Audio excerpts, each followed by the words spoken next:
Samedi, le maire Jean-Jacques Ayrols avait rendez-vous à la plage du Petit-Nice pour rencontrer les acteurs de la protection du littoral. Police, préfecture, sapeurs-pompiers ou encore Office national des forêts étaient présents pour présenter au maire et à la presse le premier bilan de leurs actions menées durant l'été aux abords des plages océanes. Et si la saison est loin d'être terminée, elle s'est pour l'instant déroulée sans accroc.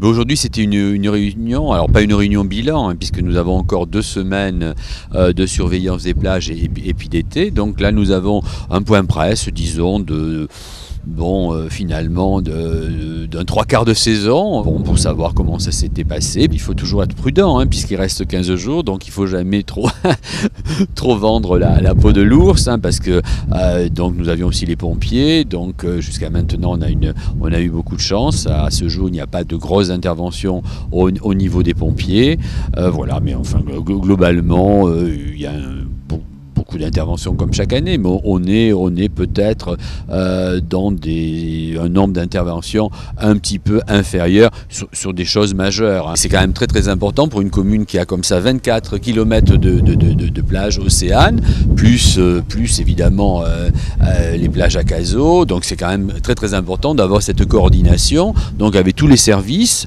parce que les PPSP font de la prévention, ils sont quand même sur les parkings, donc beaucoup de surveillance, ils font ces kilomètres, hein, donc ils remontent jusqu'à Pilat.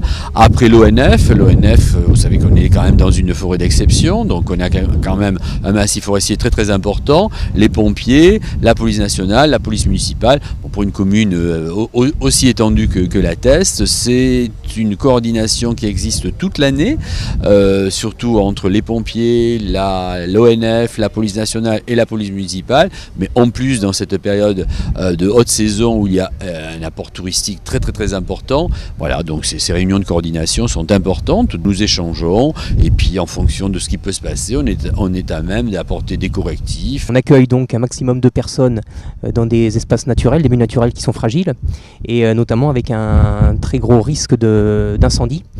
Et donc là cette année on a travaillé sur la signalétique, on a amélioré en fait nos panneaux d'affichage qui rappellent qu'il est interdit de faire du feu en forêt. Un bilan pour l'instant très positif et surtout un partenariat très, très agréable avec les autres services qui permet de mutualiser nos compétences.